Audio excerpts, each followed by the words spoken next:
اللہ الرحمن الرحیم۔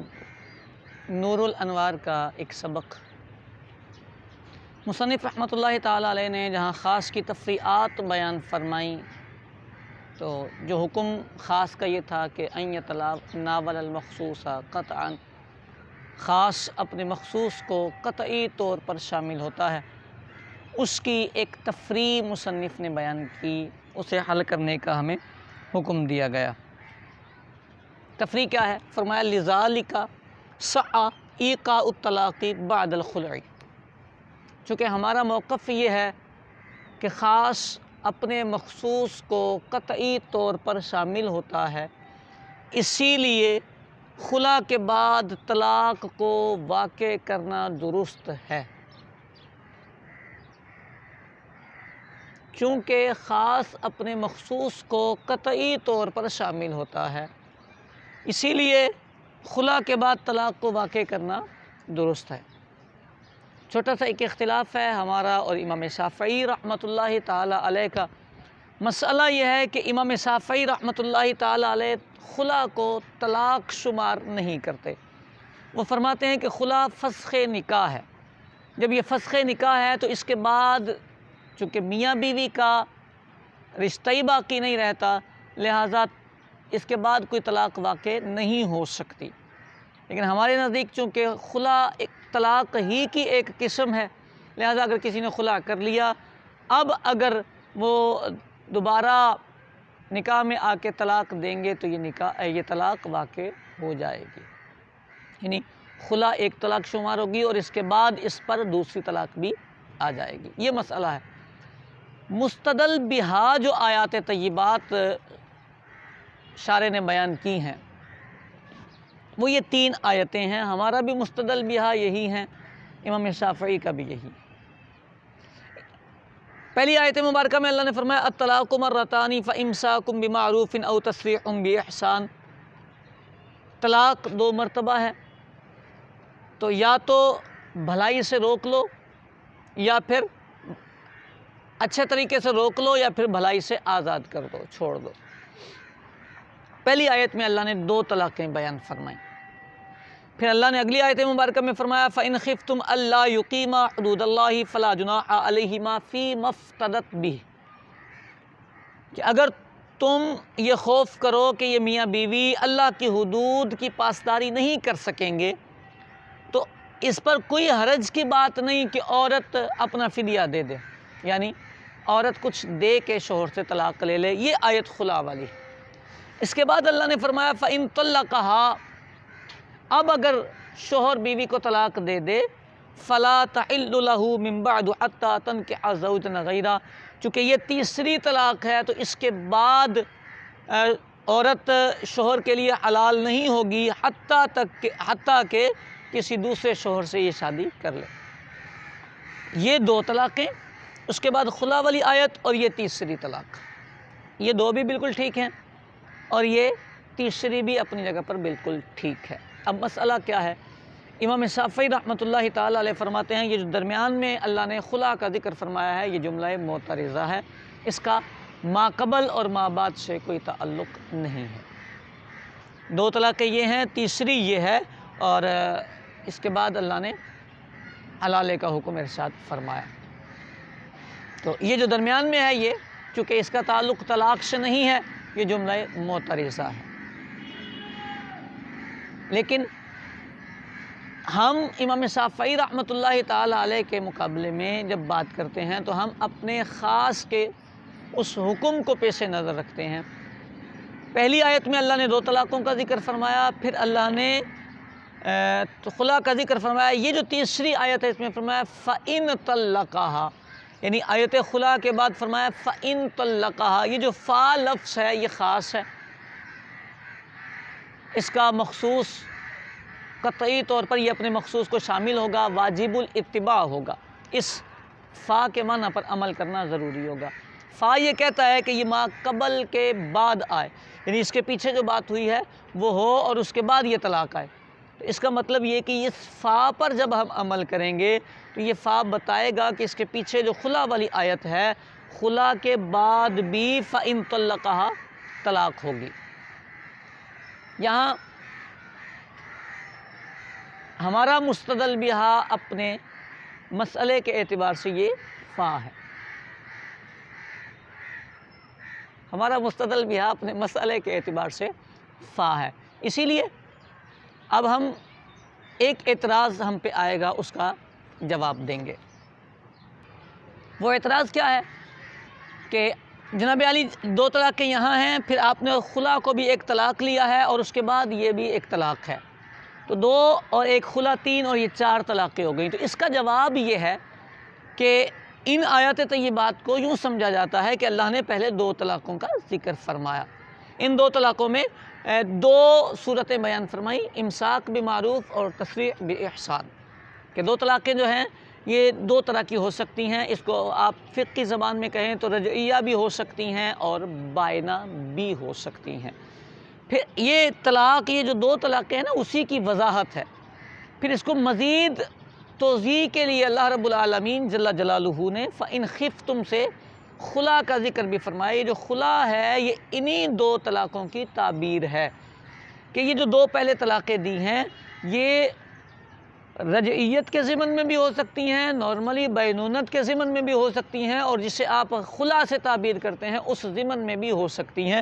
یہ الگ سے ایک طلاق نہیں اللہ کریم نے بیان فرمائی، بلکہ الطلاق مرتان میں جو دو طلاقیں ہیں وہ طلاقیں خلا کے ضمن میں بھی ہو سکتی ہیں، اور اس کے بعد پھر یہ جو فَإِن طَلَّقَهَا ہے یہ طلاق واقع ہو سکتی ہے۔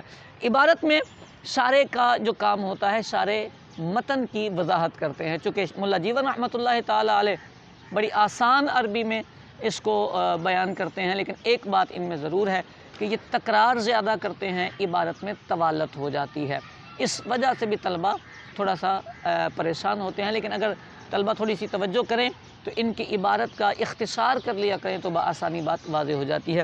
عبارت میں پہلے انہوں نے وَلِذَلِكَ صَحَّ إِيقَاءُ الطَّلَاقِ بَعْدَ الْخُلْعِ کی وضاحت کی ہے، لِذَلِكَ کا مشار الیہ بیان کیا ہے، کہتے ہیں وَلِأَجْلِ أَنَّ مَدْلُولَ الْخَاصِ قَطْعِيٌّ وَاجِبُ الاتِّبَاع، ذَلِكَ کا مشار الیہ جو حکم تھا جس کی تفریح بیان کرنی تھی وہ بیان کیا۔ پھر اس کے بعد فرمایا صحّ عندنا ایقاء الطلاق بعد ما خالعها بعد الخلق بعد ما خالعها، اور خلا مصدر ہے تو ما خالعها ما مصدری علا کے وہی جملہ شارح نے دوسرے الفاظ میں بیان کیا ہے۔ خلاف للشافعی، امام شافعی کا اس میں اختلاف ہے۔ بیانہ، اس کی بیان یہ ہے کہ ان الشافعی یقول ان الخلع فسخ للنکاح فلا يبقى النکاح بعدہ، خلا فسخ نکاح ہے، اس کے بعد نکاح باقی نہیں رہتا، ولیس بطلاق فلا یصح الطلاق بعدہ، چونکہ یہ طلاق نہیں لہذا جب نکاح ہی باقی نہیں بچا تو فلا یصح الطلاق بعدہ، اس کے بعد طلاق ہو بھی نہیں سکے گی کیونکہ محل ہی نہیں۔ ہمارے نزدیک یہ طلاق ہے، ہوا طلاق یصح ایقاء الطلاق الآخر بعدہ، اس کے بعد دوسری طلاق بھی واقع ہو سکتی ہے۔ عملاً بقولہ تعالی فإن طلقها فلا تحل له من بعد حتى تنكح زوجا غیرہ، اس آیت مبارکہ پر عمل کرتے ہوئے تفصیل کہتے ہیں ذالک لأن اللہ تعالی قال اولا الطلاق مرتان فامساک بمعروف او تسریح باحسان۔ اب یہاں سے شارح آیت کی تفسیر بیان کرنا شروع کرتے ہیں، اور اتنا مشکل کام نہیں ہوتا، اگر آپ مطلب سمجھ چکے ہوتے ہیں تو پھر وہ صرف ریڈ کرنا ہوتا ہے، وہ چیزیں یاد کرنے والی نہیں ہوتی، یاد کرنے کی یہ آیات ہوتی ہیں۔ شارح اس کی وضاحت کرتے ہیں یہ طلاق الرجعی و اسنان، یا تو طلاق موصوف ہے اور اس کی صفت رجعی ہے، الطلاق الرجعی و اسنان، اب الطلاق الشرعی مرتن بعد مرتن بالتفریق، طلاق رجعی دو ہیں، یا پھر طلاق شرعی ایک کے بعد دوسری ہے بالتفریق دون الجمعی۔ طلاق شرعی کی صورت یہ ہے کہ اکٹھی کر کے طلاق نہ دی جائے، ایک کے بعد دوسری طلاق دی جائے، مرتان یعنی دو مرتبہ میں طلاق دی جائے۔ فبعد ذالک یجب علی الزوج، جب دو طلاقیں شوہر دے دے تو اس کے بعد شوہر پر واجب ہے کہ یا وہ امساک بمعروف کرے، یعنی مراجعت بحسن المعاشرہ، اچھے معاشرت کے ساتھ، اچھے اخلاق کے ساتھ، اچھے انداز کے ساتھ وہ رجوع کر لے، او تسریح باحسان، یا احسان کر کے چھوڑ دے، ای تخلیص علی الکمال والتمام، بالکل کامل کر کے، بالکل تمامیت کے ساتھ اس کو چھوڑ دے۔ اب یہاں تک کی تفسیر شارح نے بیان کی۔ اپنا بھی تفسیر پڑھیں، آیت کو دیکھیں تو بھی یہ بات سمجھ میں آ جاتی ہے۔ پھر آگے فرمایا ثم بعد ذلك مسألة الخلع، اس کے بعد اللہ نے مسئلہ خلا بیان فرمایا تو ارشاد فرمایا فإن خفتم ألا يقيما حدود الله فلا جناح عليهما فيما افتدت به، ای فإن ظننتم، یہاں سے پھر شارح جو ہیں اس آیت کی تفسیر کر رہے ہیں۔ یہ بھی کوئی خاص مطلب مشکل امر نہیں ہوتا، اگر آیت سمجھ لی جائے تو یہ شارح کی بات بھی بآسانی پلے پڑ جاتی ہے۔ ارشاد فرمایا فإن ظننتم أيها الحكام فإن خفتم أي إن ظننتم أيها الحكام ألا يقيما الزوجان، یقیما غائب کا صیغہ تو فاعل نکال کے بتایا، زوجان حدود اللہ بحسن المعاشرۃ والمروءہ، کہ اللہ کی حدود یعنی اچھے انداز سے زندگی گزارنا، ایک دوسرے کی کو تکلیف نہ دینا، اذیت نہ دینا۔ اگر اللہ کی حدود کی یہ پاسداری نہ کر سکیں، ایک دوسرے کے حق ادا نہ کر سکیں تو فلا جناح علیہما فیما افتدت المرأۃ بہ، افتدت کا فاعل نکال لیا شارح نے۔ وخلصتها من الزوج وطلقها الزوج، یہ اللہ شارح نے ماتن کے اللہ تبارک و تعالیٰ کی اس آیت مبارکہ کی تفسیر کی ہے۔ فعلم، شارح کہتا ہے علم ان فعل المرأة فی الخلع والافتداء فیما افتدت به، یہاں سے فیما نہیں لکھا، افتدت به میں افتدت جو فرمایا تو فرمایا یہاں سے پتہ چلا کہ افتدت چونکہ واحد مؤنث غائب کا صیغہ ہے تو پتہ چلا عورت کا کام اس آیت مبارکہ میں جو بیان ہوا وہ یہ ہوا کہ عورت فدیہ دے۔ وفعل الزوج ہوا ما کان مذکورا سابقا، اور شوہر کا کام یہ ہے کہ جو پیچھے اللہ نے بیان فرمایا اس کی پاسداری کرے، اس پر عمل کرے، یعنی طلاق۔ یہ فسخ نہیں ہے، عورت کا کام فدیہ دینا ہے اور شوہر جو ہے وہ اس کو طلاق دے گا۔ اب اس پہ دلیل کیا ہے کہ فسخ نہیں ہے؟ فرمایا اس لیے کہ یہاں دونوں کے کام ہی الگ الگ ہیں، عورت کا کام فدیہ دینا ہے، مرد کا کام طلاق دینا ہے، مرد کا کام چھوڑنا ہے۔ جو فسخ ہوتا ہے بے میں سے اقالہ کہتے ہیں، تو اقالہ تعریف میں بھی جا کے دیکھیں تو اس میں تراضی طرفین شرط ہوتی ہے، لأن الفسخ یقوم بالطرفین لا بالزوج وحدہ، خالی شوہر اقالہ نہیں کر سکتا، فسخ نہیں کر سکتا، فسخ کے لیے دونوں کا کرنا یہ ضروری ہوتا ہے، ایجاب و قبول ہوتا ہے دوبارہ۔ ثم قال، اس کے بعد فرمایا فإن طلقها فلا تحل له من بعد حتى تنكح زوجا غيره، وضاحت کی فرمایا فإن طلق الزوج المرأة ثالثا فلا تحل له من بعد الثالث حتى تنكح زوجا غيره ووطئها وطلقها۔ امام شافعی رحمۃ اللہ تعالی، یہ اس آیت کا تفسیر کرنے کے بعد کہتے ہیں، امام شافعی رحمۃ اللہ تعالی علیہ فرماتے ہیں انه متصل بقوله تعالی الطلاق مرتان، یہ جو آیت ہے یہ اس آیت کے ساتھ متصل ہے، درمیان والی آیت اسکپ ہو گئی۔ وہ کہاں گئی ہے؟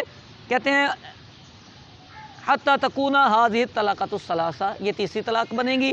وذکر الخلع فیما بینہما جملۃ معترضۃ، یہ جو درمیان میں خلع کا ذکر آیا ہے یہ جملہ معترضہ ہے، لأنہ فسخ، کیونکہ یہ فسخ ہے، اس کا ما قبل طلاق سے کوئی تعلق نہیں، ما بعد طلاق سے کوئی تعلق نہیں، یہ فسخ ہے اور اس کے بعد طلاق واقع نہیں ہو سکتی۔ نحن نقول، ہم یہ کہتے ہیں ان الفاء خاص، یہ فا خاص ہے، بدیا لمعنی مخصوص، اس کا ایک مخصوص معنی ہے، وہ تعقیب ہے۔ وقد عقب هذا الطلاق بالافتداء، یہ طلاق اس فدیے کے بعد آئے گی، یہ طلاق اس فدیے کے بعد آئے گی۔ فینبغی ان یقع بعد الخلع، تو ظاہر سی بات ہے فدیہ پہلے آیا تو فدیے والی بھی ایک طلاق آئے گی، خلع کہلاتی ہے، تو خلع کے بعد یہ طلاق آئے گی۔ وہو ایضاً طلاق غایتہ، حد یہ ہے، زیادہ سے زیادہ یہ خرابی لازم آئی کہ یہاں پر 4 طلاقیں ہو گئیں، 2، 3 اور 4۔ اس کا جواب دیتے ہیں انہو، پہلے سوال، انہو یلزم ان تکون الطلاقات 4، یہاں 4 طلاقیں ہو گئیں، اثنتان فی قولہ تعالی طلاق مرتان والثالثہ الخلع والرابعہ ہذہ فإن طلقها ولکنہ لا بأس بہ، کوئی حرج کی بات نہیں، کوئی مسئلے کی بات نہیں، اسے ہم حل کر دیں گے۔ فإن الخلع لیس طلاقا مستقلا، ہم نے کب کہا کہ یہ خلع مستقل ایک طلاق ہے؟ بل مندرج فی الطلقین، بلکہ یہ پچھلی جو 2 طلاقیں تھی اسی کے ضمن میں، اسی میں مندرج ہے۔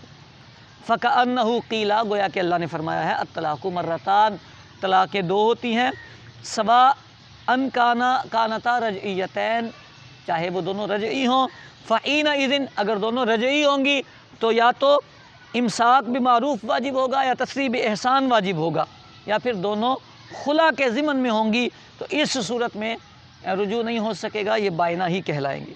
فَإِن طَلَّقَهَا بَعْدَ الْمَرَّتَيْن اگر دو کا عدد کمپلیٹ ہونے کے بعد، دو مذکورہ طلاقیں واقع ہونے کے بعد کوئی طلاق دے گا، فَلَا تَحِلُّ لَهُ مِن بَعْدُ حَتَّى تَنْكِحَ زَوْجًا غَيْرَهُ۔ یہاں تک کہ یہ عبارت ہماری حل ہوئی، کتاب کو دیکھیں گے تو اللہ نے چاہا پوری عبارت حل ہو جائے گی۔